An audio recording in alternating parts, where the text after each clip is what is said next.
Hi, Maria Watkins here from the Music Business Made Easy.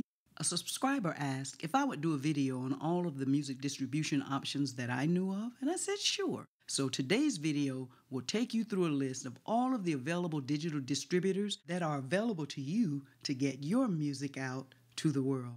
Before I begin, a very quick history. The music industry has changed a lot since I started back in 1990. To get a distributor or wholesaler to purchase product from you to put your CDs, vinyl, cassette, or whatever the format was during those times into retail stores, they had to believe in you, and it was quite a challenge. You had to have available resources, you had to have an adequate team and staff to handle all of your retail promotions. Your sales team had to know all of the buyers in each region or in each state. There was only so much shelf space in each store that carried music, so your retail promotions team had to convince those buyers that your product was the product they needed to purchase for those stores. Your sales team had to know all of the buyers in each region or in each state. You had to decide where you would release first or which area that you would decide would be your breakout area for the artist. It was a lot involved, and a distributor had to know that you had all of that in place before they would even consider signing a distribution agreement with you.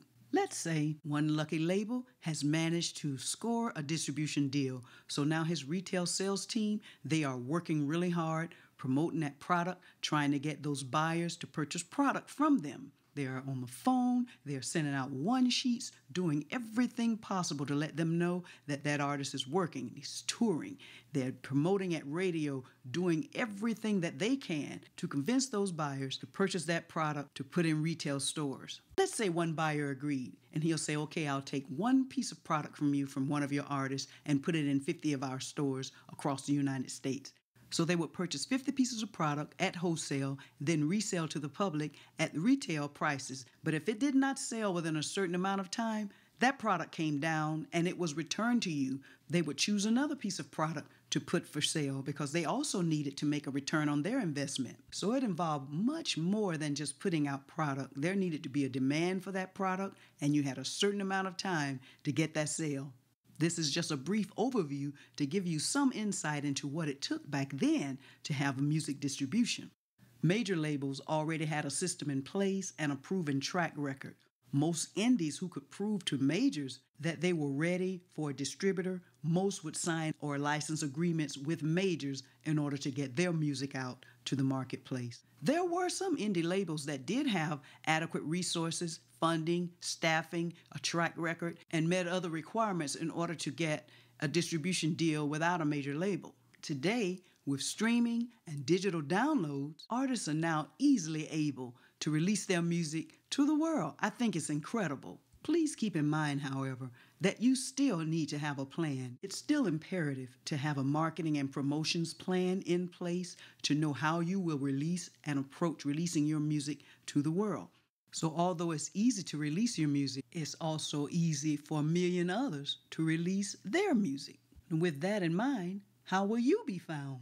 So always keep that in mind as we look at the options that are available to you for your future releases. The first option I want to speak about is your own website. It is often overlooked, and I'm surprised at that. That's your own piece of internet real estate. Don't take that lightly or for granted. You can have downloads from your own website. You can stream from your own website. You can set how many streams that they can stream before they have to pay. You control that. You also have other options to sell your merchandise, to sell physical CDs, DVDs, videos, whatever you choose to do. It becomes a matter of how you want to build your website, whether you want to build it using WordPress or using a platform such as Wix, Bandzoogle, or Squarespace. Your own website is not only a viable platform, but a very valuable one, and one that you should not overlook. Real fans that love you and support you as an artist, they'll purchase from you wherever you send them the links to.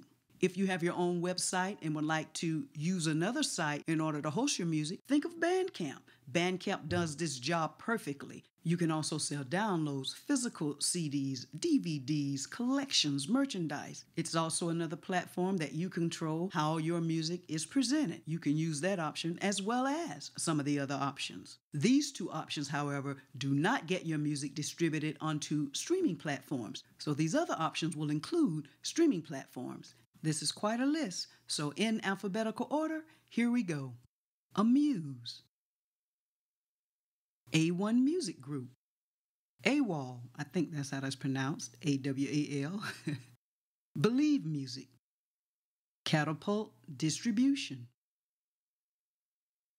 CD Baby, DistroKid, Ditto Music, Fresh Tunes, Horus Music, iMusician, InGrooves, Lander, Octave, 1RPM, Record Union, Repost Network, Reverb Nation, Root Note, Sounddrop, STEM, Symphonic Distribution, The Orchard, and TuneCore.